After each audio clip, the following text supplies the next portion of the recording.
Hi, and welcome to Coffee with Claire. Do you have a story that's inside your head, but you're not exactly sure how to get it out onto paper? Well, tune in and watch me and Robi Ley as she deconstructs how to get those things out of your head and into a storytelling fashion. As you know, each week on Coffee with Claire, we have on our show entrepreneurs, people who give back to the community, and people who like to have fun. Today we have Robi Ley, who is a certified coach, communications coach, professional speaker, author of 4 books, and an active member of Toastmasters International. Welcome, Robi. Hi, how you doing? I'm good, thank you. So, Robi, you have a real passion for storytelling. What was the catalyst for you to embark on this journey? I think it started because I started reading so early. My sister was older, and she would come home from school, sit down and do her homework, and make me sit down, and she taught me to read when I was 4. Wow. So I started picking up whatever was in the house. My mother taught history and religion. My dad was an avid reader and a musician. Oh, cool. And I was allowed to read anything I could reach on the bookshelf. Well, I wanted to read what was up there, so I would climb to the top of the bookshelf. Oh, wow. And I started reading everything. By the time I was in 3rd, 4th grade, I was reading Louis L'Amour Westerns, because that's what Daddy read. I was reading Ray Bradbury short stories, and I was reading my mom's college literature books. Wow. And it just became this thing. I wanted to be the one who created the story that was inside that book. So you read, and then it's like, oh, I want to do that. And so you just kind of went from there. And started telling stories, and some of them I even didn't get in trouble for. Well, good.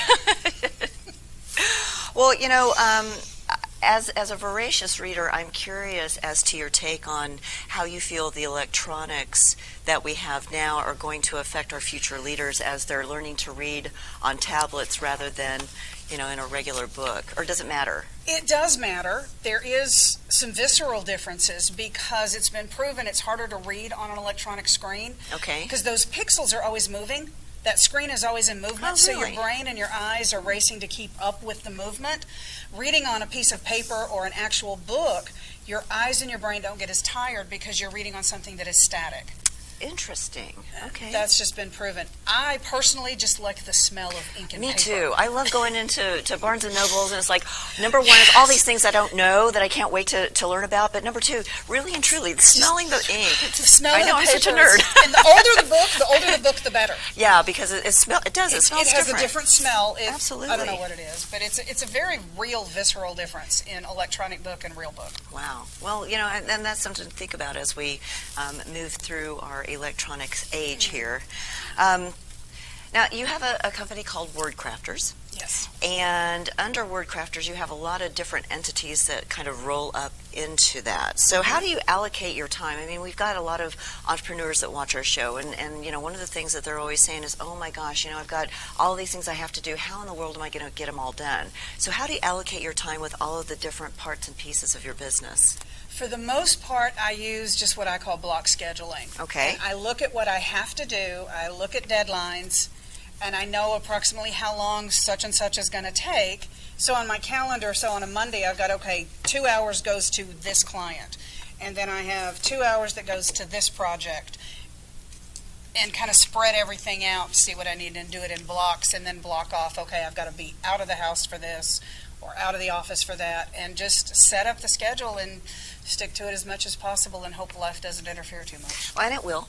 So, it will. It's always good to have, a little bit of cushion time in between things if you can. I do try to keep some extra cushion in there, and then I have to plan for time for football. Of course. Because football is important. Yes, yeah, it is. Well, you've had your own business for a while now. What made you start thinking about, I need to own my own rather than work for someone else? Part of it was because I didn't know what I wanted to do when I grew up. Well, I'm still working on that. What, the growing up part, or no? Yeah, that too. Okay. I was working in a storage facility. I was the manager, and it was a very physically demanding job. Sure. I'd already slipped a disc in my back twice. Oh, yeah, ouch. I was looking at a lot of pain. A friend of mine who was fellow Toastmaster was doing some contract training for one of the national seminar companies, and she said, you really need to do something different. I know you're looking. Talk to them. become a contract trainer. She said, the catch is you have to be your own business. Okay. And I'm like, okay, my own business. Well, I'll start with something and then figure out what it's going to be later. So I gave myself a name, did the LLC, did all of the paperwork so I could do the contract training. And then over the last 3.5 years, I've refined now exactly what do I mean when I call myself a communication coach. Still a little bit of a work in progress, but I'm much more defined on where I want to focus.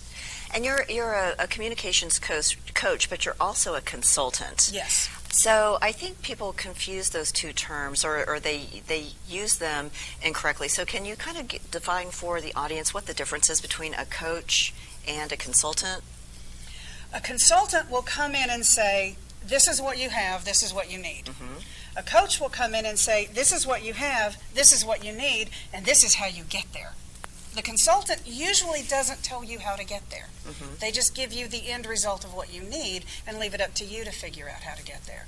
The coach will actually walk you through the process and help you figure out the steps you need to take. Okay, so I think that helps kind of clarify, my favorite word, the difference between those two. Yes. So what are some of the services that you provide under the consulting part of your business? Under the consulting, it would be a matter of, we have X number of documents that we need to refine. Okay. Look at it, tell us, is it too much, is it too little, what do we need to do to change it? Thinking of like policy and procedure manuals, they can get out of hand. Mm-hmm. So it's come in, look at it for us, tell us where we need to go with this to get it where we need it to be. And so I can look at that and sort of help them identify what's missing, what's there too much of, that type of thing. I have also consulted with people who are professional speakers. Mm-hmm.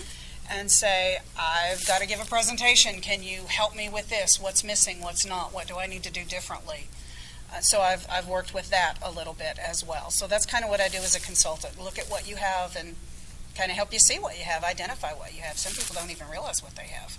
Right, yeah, and so they kind of need a third neutral party to Mm-hmm. take a look and see, oh, okay, well, this part is great, this part we kind of need to work on, but at least you kind of give them a roadmap, so, Yes. you know, they're not just all over the place, you know, Right, and right. I think that's one of the gifts that you have, is that you really help people take all of these things that maybe are kind of jumbled up in their mind, and although you don't call yourself a linear thinker, you do allow, you know, you do coach people on how to progress their story Mm-hmm. from, you know, the beginning to the middle to the end, and have it all make sense. Right. You know, because sometimes when we have thoughts in our heads, they make sense up here, but then when it comes out, it's like, maybe Everything not. makes sense up here. Right. Why, thank you. I appreciate that validation, because sometimes I'm a little worried about myself. But so you do a lot of work with individuals and corporations in this whole realm of communication. I mean, you coach, but you also train. Yes. So when you're training communication skills, what do you find is the most challenging thing for people to really absorb, to really start, not just absorb, but actually implement? Words have power. Mm-hmm. If you don't put them in the right order, you're not sending the correct message. If Okay. you're speaking from your head rather than from your message, there's going to be a disconnect. And I'll give you an example. Okay. I was driving down to Austin to see my mom, Mhm. and I heard a commercial. Okay. It was for a dentist office. They were talking about the different services, but their last line said, "Our doctors can do all this under sedation." If you think about what that statement really says, I really don't think that's the message they wanted people to know. They don't get that. My question is, did you listen to your own commercial? And I always want to pick up the phone and go, and then I don't. Maybe I should. Maybe I'd get a new client that way. Maybe so. But it's that type of thing. What is the message you're trying to send, and what is the message you're actually sending? And I hear that, and I see that in advertising and all of this, and I cringe. But that's what I do, is I help them hear what they've actually said. And then they go like, "Oh, that's not the message we want to send." So then they can change that. Right. And you've published 4 books? up to this Yes, point? I Right? have published 4, 3 novels, 1 nonfiction. Okay. And, being a good person, I have my actual 3 novels Wonderful. with me. Well, tell everybody about your 3 novels. Well, these 2 are suspense, Okay. and they're in sequence. This is the first one, and this is the second one. Okay, so the first one is Terror by Terror Night. by Night. And then the next And one the second is called Arrows by Day. Okay. And again, they are in sequence. Oh, look. And so, like, night is dark and day is like sky. That's amazing. I did that in the little spooky eyes. Ooh, they are There's a spooky. stalker involved. So those 2. Story And of then- my life. No. And then this one is the most recent one. This one I published last year in 2016. Okay. And this is a fantasy. Okay. And so that's the 2 genres that I work with are suspense and fantasy. And the name it's of called this The one? Godless. The Godless. The Godless. Okay. And there is a reason for that. Okay. But I also brought those for you. Oh, well, thank you. I appreciate that. Well, you've helped a lot of people get their books out of their heads and into, these really nice published published materials. So, how do you do that? What's the process? That process that I do when I'm helping someone else start from scratch. Yeah. I do a little bit of ghostwriting. Okay. And that is where somebody will come to me and say, I have this idea. I want to present this, but I don't know how. Okay. A client that I'm working with right now, she's project manager, and she had the concept to create a manual for people who could to pass the next level of project management testing. Okay. It's a highly detailed thing, and she says, I don't know how to do it, mainly because I don't speak English well. It's her 3rd language. Oh. Not her 2nd, her 3rd. So I said, send me your research, show me your diagrams, I'll ask you some questions, and then you write out how you think it needs to be done, and then I would take it. So I took all of her research, all of her material, and wrote it for an English-speaking audience with her ideas, her concepts. I'm not a project manager, but I know what sounds right. I know what works in language. So I put all of it together for her, and then she's like, oh, yeah, that was what I wanted to say. Brilliant. So I take that idea, that concept that you have, whatever it is, get your information, and then talk to you, have a conversation so I can hear your voice. And then I can take that and present it in your voice, not in mine, so that the person who picks it up says, oh, that sounds like Claire. So that's how that works. It's a ghostwriting process, but I don't know how it works. I just know it works. Well, and I think I love that you take the time to hear the other person's voice and really, make it sound like them rather than it sound like you through them, because that would distort I would think that even the reader It would. might have a little question in their mind as they're reading it, like, well, this doesn't sound quite Right. It needs to sound like that person. So through conversation, seeing how they write, looking at some of those other things, listening to what all the other stuff that they do in their life gives me an idea of what their voice sounds like, so that when it comes out in a document, it's their voice, it's not mine. So if somebody doesn't like to write, but they have a book inside of their head, can you help them? Most times I would say yes. Okay. A lot of it is going to depend on what they're looking to do with that book. Like if it was going to be a novel, for example, If it would was you be going to able be to? a novel, I could probably help them with that, because I can help them figure out the transition. How do you get your character from opening page to happily ever after? If there is a happily ever after. No, Sometimes there isn't. No. How do you get there? How do you flesh that out to make that character real? Something I've discovered from talking to other authors and potential authors is they don't have enough of a grasp of what that character is. They don't know that character, and until you know your character, they're not going to come out on the page. If you don't know that character's life story inside out, all of their foibles, all of their weaknesses, all of their strengths, all of their prejudices, everything, if you don't have their background, when you write that character on page, they're as flat as that page. Sure, that makes sense, because you're not reacting the way they would react, and I'm sure the reader can sense that, Yes. even though they couldn't probably enunciate what they were feeling or It just doesn't feel real. yeah. And too many times I've heard somebody say, well, I have this great idea. I said, okay, tell me about your character. Oh, well, their name is this. No, tell me about them. Oh, well, then you've got a long way to go. So do you have like an exercise that helps people flesh out those details to kind of help them say, okay, this is your character, and this is what they stand for, and this is, I mean, I just ask them questions. Okay. What was their childhood like? Well, I don't know. They don't have a yeah. They had to have had. They're an adult now. They had a childhood. What was their childhood like? And if they don't have those answers, then that character is not ready to be in that story. Okay, so you kind of get them. I find out the history and I get that information.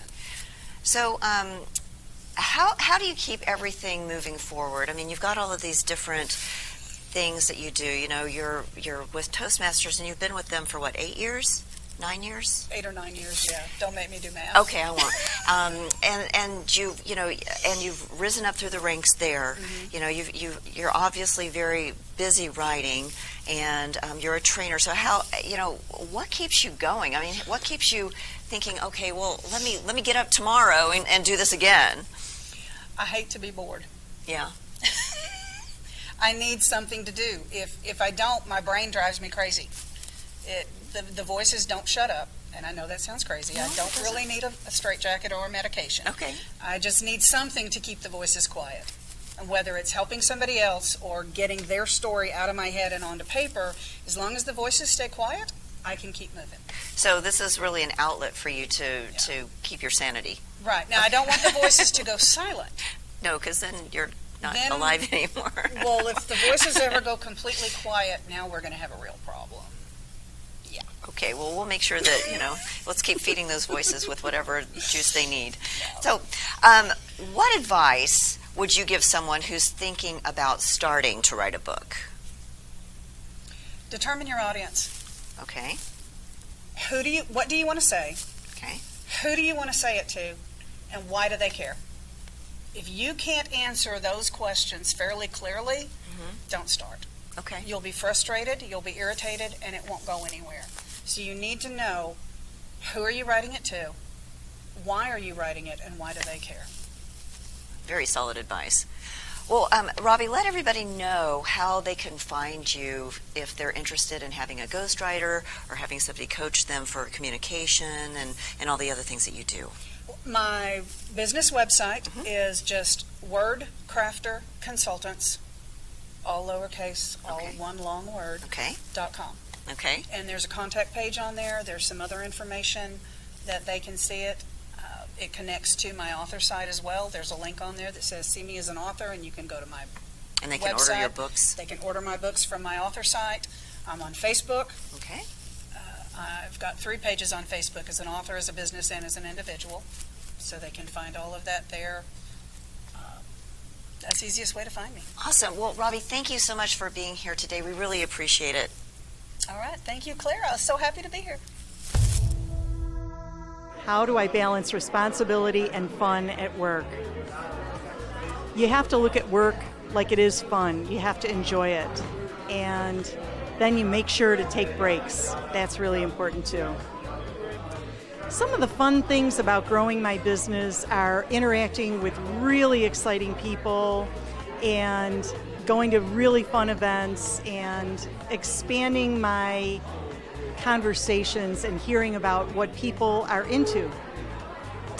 I encourage people in their own lives to have fun by exploring what makes them happy.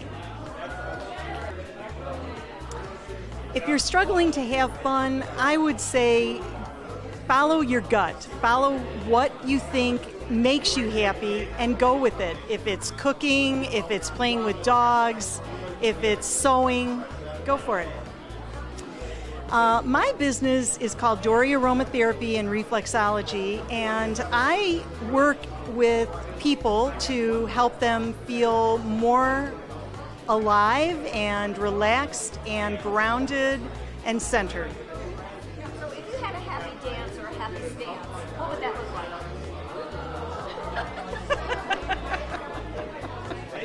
My happy dance.